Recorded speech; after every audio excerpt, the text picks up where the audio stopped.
tarde a todos. Nós, então, o Observa Sinos, que tem um nome grande, Observatório da Realidade das Políticas Públicas do Vale dos Sinos. Ele é um programa do Instituto Humanitas Unicinos, aqui da Unicinos, também vinculado ao Centro de Cidadania e Ação Social.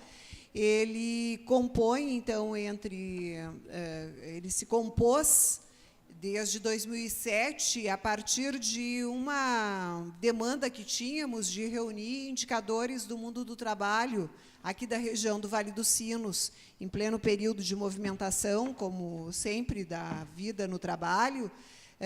A demanda que recebemos era de que pudéssemos, ao analisar os dados secundários aí do Ministério do Trabalho, pudéssemos analisar por onde que ia e por onde que poderia ir o trabalho na região, né? Até porque esse é uma das áreas prioritárias temáticas do Instituto Humanitas. Ao fazer essa análise, entendíamos que nada adiantava a gente reunir os dados se não provocássemos o debate sobre essa realidade com os trabalhadores. E essa foi a ação que acabamos realizando. Reunimos os dados sobre o trabalho naquele período, sobre o trabalho e sobre a vida dos trabalhadores. E, mensalmente, realizamos as conversas sobre o mundo do trabalho e a vida dos trabalhadores. Esse debate, a partir de diferentes lógicas do trabalho, desde o trabalho informal, o trabalho formal, a questão das economias alternativas, a questão do trabalho infantil, promoveu, ao final do ano, um debate importante feito pelos gestores da região, dos municípios da região, dizendo: nós não temos informações sobre a realidade dos municípios e, com isso, fica muito difícil definir políticas públicas. E pediram, por favor, vocês que são da universidade, reúnam os dados para nos ajudar nesse trabalho.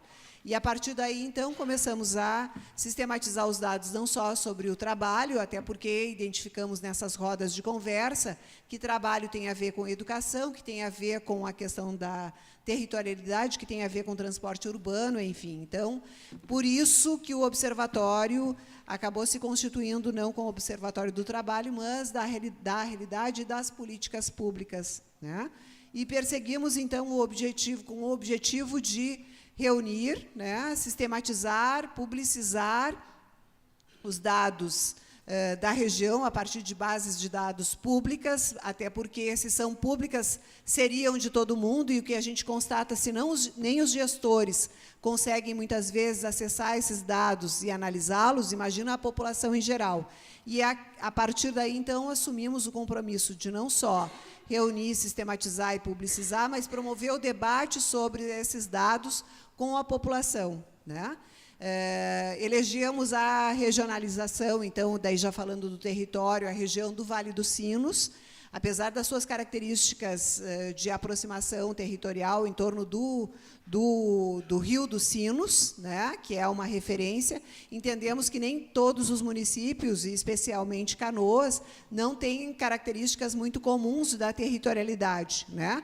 Já temos essa discussão, mas acabamos elegendo a territorialidade do Conselho Regional de Desenvolvimento, do CORED, né, como sendo uma referência para nos inspirar nessa análise territorial, que acaba sempre tendo, como Moisés falava antes, a referencialidade da relação de cada município com a região do Vale dos Sinos, com o Estado e com o Brasil, né? Esse é um pouco o desenho de referência. Acabamos, com isso, realizando algumas ações, né? Sistematizamos dados e tornamos públicos, a partir esse ícone aí, Indicadores do Vale, tem ali disponibilizado informações em infográficos e em gráficos, né, apresentados sobre dados sobre o trabalho, sobre educação, sobre proteção social, enfim, e infográficos. Essa reunião de dados, ela inspira semanalmente uma análise publicada nas notícias do dia do IHU. Já somamos não sei quantas análises aí, um bocado de análise, que são vários anos, né? Então, semanalmente, a gente publica análises diversas sobre esses dados, tornando público e disponibilizando essas informações para aquelas lideranças que nós já temos contato, e esse é o propósito que a gente tem de sensibilizar os diferentes segmentos governamentais e, especialmente, da sociedade civil para que possam acessar e problematizar essa realidade. A inspiração metodológica vem de Paulo Freire, quando ele diz que, muito mais do que dados e números, é importante que essa realidade seja revelada pela população, que viva a realidade para dizer se isso confere ou não confere, né? Além disso, nós entendemos que a formação para o acesso às informações ela é fundamental, por isso realizamos rotineiramente oficinas sobre diferentes bases de dados para instrumentalizar, então, a população, lideranças, pesquisadores, enfim, para esse acesso às bases de dados públicas, né?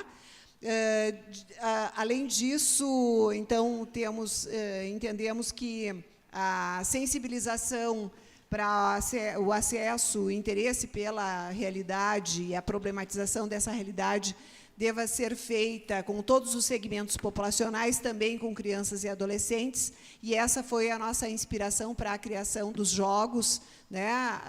Algumas estratégias interativas e digitais para promover o debate sobre a realidade. Esse é o primeiro jogo que está disponível para sensibilizar crianças e adolescentes sobre a realidade alimentar e nutricional, e a partir dessa sensibilização a gente discute a realidade do município, do bairro, né? Entendemos que a informação, a sistematização não deva ser só por município, mas temos nos empenhado com a reunião dos dados a partir dos bairros, né, especialmente municiados com as informações disponibilizadas pelo Censo 2010.